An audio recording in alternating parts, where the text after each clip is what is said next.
Wakati mwingine, maisha hayakuumizi kwa sababu ya maadui zako, bali kwa sababu ya wale uliowaamini zaidi. Karibu kwenye Tunu za Kiswahili, mahali pa hadithi zenye mafunzo na mguso wa moyo. Usisahau kusubscribe, kulike na kushare ili usipitwe na simulizi zetu za kusisimua.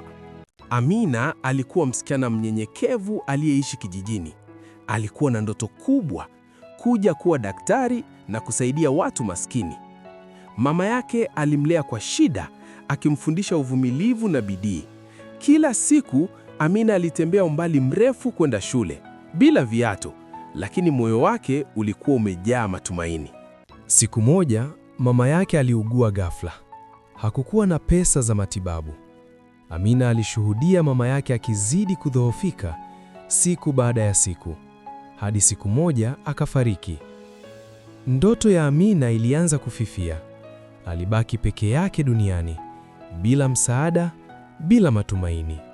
Baada ya kifo cha mama yake, Amina alilazimika kuhamia mjini kwa mjomba wake. Lakini maisha hayakuwa rahisi.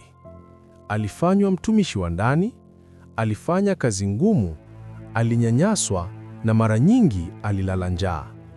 Lakini ndani yake bado kulikuwa na moto wa ndoto yake. Siku moja, mwalimu mmoja aliyekuwa jirani aligundua juhudi za Amina. Alimuuliza kuhusu ndoto zake. Baada ya kusikia hadithi yake, aliamua kumsaidia.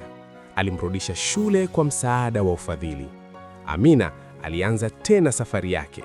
Safari ya machozi, lakini sasa ikiwa na mwanga mbele yake. Miaka ilipita.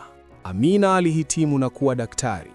Siku ya kwanza kazini, alisimama mbele ya hospitali, machozi yakimtoka. Lakini safari hii yalikuwa machozi ya furaha. Alikumbuka kila maumivu, kila dharau, kila usiku wa njaa, na alijua yote hayakuwa bure. Wakati mwingine, njia ya mafanikio hupitia kwenye machozi, lakini ukivumilia, mwisho wake huwa na furaha. Asante kwa kutazama Tunu za Kiswahili. Subscribe sasa, like na share ili kuwafikia wengine wanaohitaji faraja na motisha.